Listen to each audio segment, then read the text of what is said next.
À 78 ans, l'ancien député MoDem et président de la Commission des Affaires étrangères de l'Assemblée Jean-Louis Bourlanges a choisi de ne pas briguer de nouveau mandat après la dissolution. Le centriste, dont la finesse pourrait manquer au prochain débat parlementaire, s'inquiète du décalage entre les attentes des Français et les besoins véritables du pays.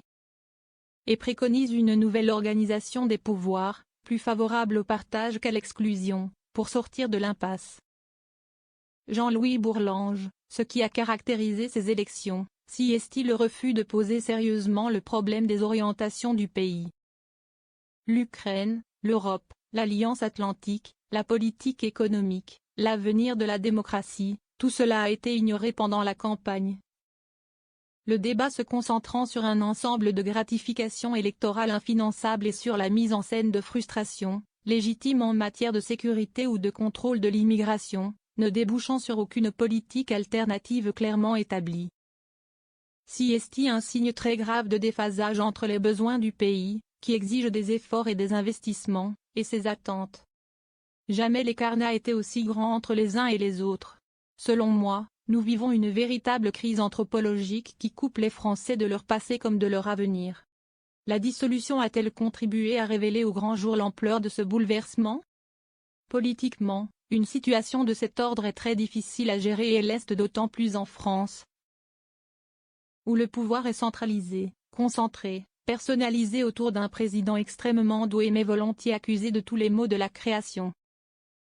Le principal reproche qu'on doit faire à Emmanuel Macron, si est de ne pas avoir dessiné une nouvelle architecture des pouvoirs locaux, nationaux et européens, fondée sur un partage des responsabilités. La dissolution est l'illustration parfaite de la verticalité jupitérienne et renvoie implicitement à un monde imaginaire dans lequel la solution dépend de la décision d'un seul homme.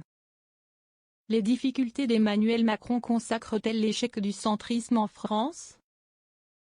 Ce qui s'est passé depuis la dissolution est la preuve par l'absurde du bien fondé de la stratégie de rapprochement au centre de la droite et de la gauche mise en place par Emmanuel Macron en 2016.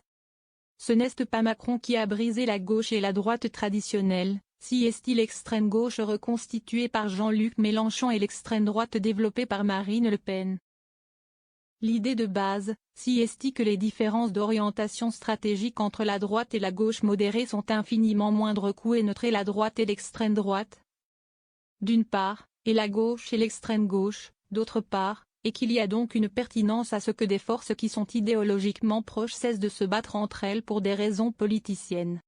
Les élections législatives l'ont bien prouvé, rien ne peut sortir d'un nouveau front populaire alliant des partis opposés surtout, comme d'un RN qui nie les valeurs libérales et européennes ainsi que les solidarités occidentales qui caractérisent les droites en France depuis la fin de la guerre.